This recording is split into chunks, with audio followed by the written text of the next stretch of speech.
Welcome to the Great Pyramid of Giza, Upper Chambers.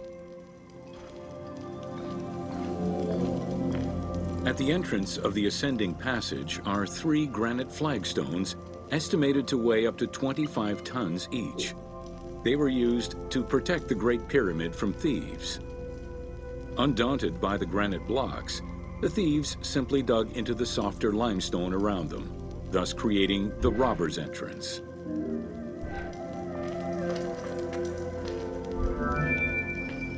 While in reality the robber's entrance is one single cavity which leads to both passages, in the game, the team created individual accesses to either passage.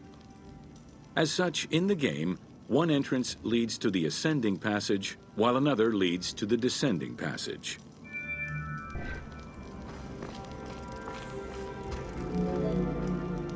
The ascending passageway of the Great Pyramid provides a direct path into the Grand Gallery and is accessed 30 meters from the entrance along the descending corridor.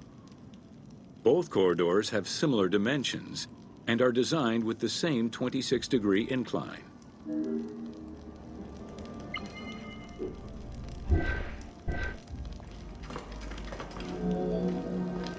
The ascending corridor has smooth masonry on its walls, and the layout includes many trapezoidal stones. Both the floor and ceiling of the passageway indicate that the passage was enlarged, possibly during or after the funeral, to allow workers room to move granite blocks meant to plug the corridor.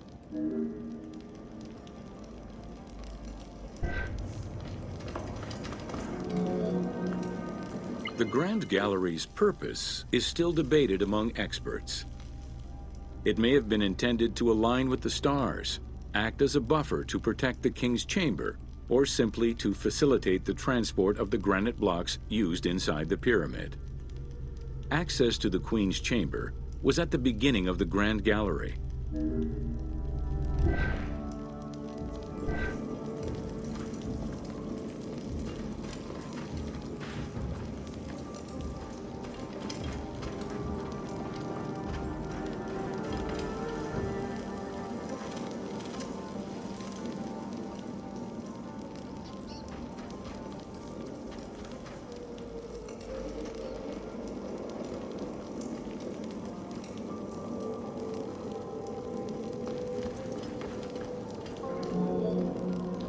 Though this room is referred to as the Queen's Chamber, it is believed that there was no queen buried here.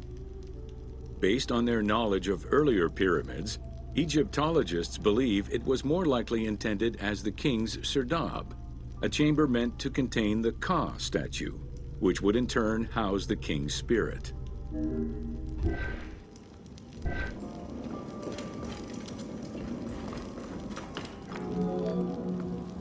Situated exactly within the pyramid's center, on the east-west axis of the pyramid, the chamber has a vaulted ceiling and measures 5.7 by 5.2 meters. In the eastern wall, there is a niche tucked away in a small corbelled archway, which may have originally held the Ka statue. Behind this niche is another smaller hole, possibly dug out by thieves in search of further treasure.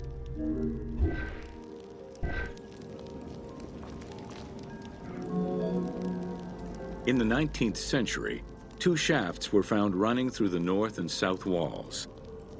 They each run in a horizontal line for 2 meters before sloping upward, and both are closed off with limestone blocks fitted with copper handles. Whether they were intended as ventilation shafts for workers or a celestial connection for the pharaoh's spirit is unconfirmed.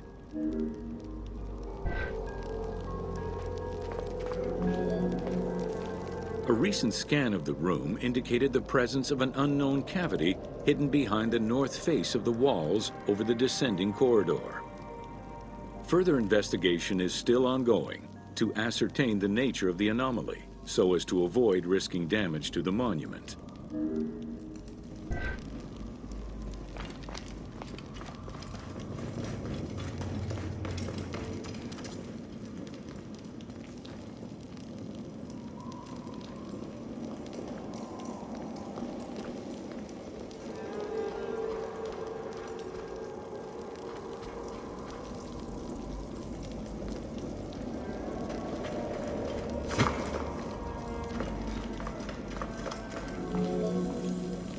Khufu's architects were possibly influenced by earlier rhomboidal pyramids when designing the gallery.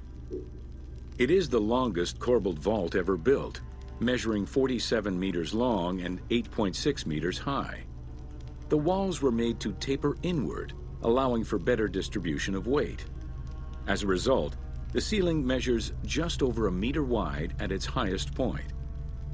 Though this construction technique is present in other pyramids, few have the same precision and stability.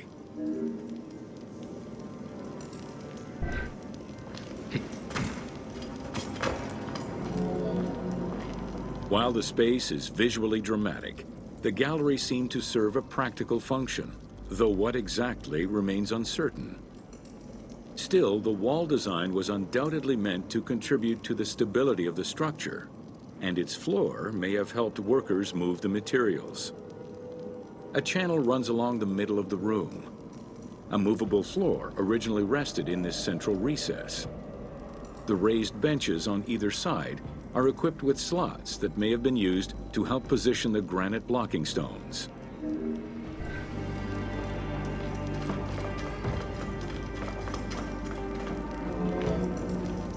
At the end of the Grand Gallery is the entrance to the antechamber leading to the King's Chamber. Directly above, there is another narrower horizontal passage that connects to the top of the King's Chamber and allowed the workers access to the weight relief rooms.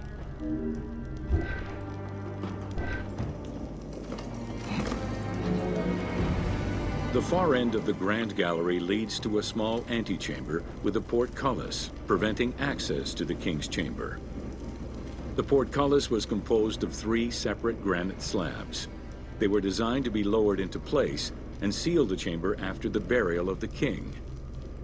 The grooves dug out to hold the slabs in place are still clearly visible to this day. The elaborate locking system was composed of a series of grooves for the ropes and pulleys that dropped the stones into place like the notches on a key.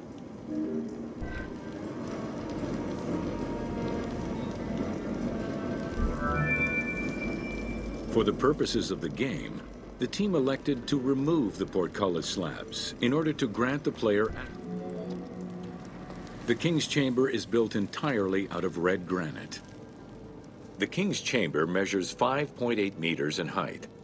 It has an imposing cover of 5 stacked levels above, with granite beams weighing 25 to 40 tons each. The uppermost level is surmounted by a vault of stones, arranged in chevrons to bear the enormous structural load.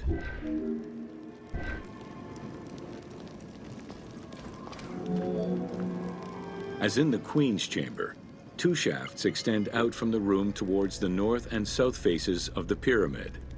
They measure nearly 64 meters until they are blocked by copper-handled granite plugs. Some experts in the culture of the Old Kingdom believe that the shafts were thought to lead the king's soul to the stars, with the incarnation of the pharaoh as the god Ra, represented by the northern well, and the god Horus by the southern well. There is a granite sarcophagus at the west end of the room, but it is the concealed construction inscriptions left by workmen on the roof's stones which verify this as the resting place of Khufu. The sarcophagus was recorded as being empty when it was discovered, and its design indicates that there was once a lid in place. It's possible that this sarcophagus is only a cenotaph in memory of the pharaoh, but was never actually meant to receive the body.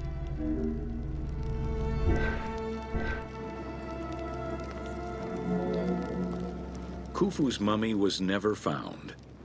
It is hoped that as of yet undiscovered hidden rooms and shafts of the pyramid may provide an answer as to its location.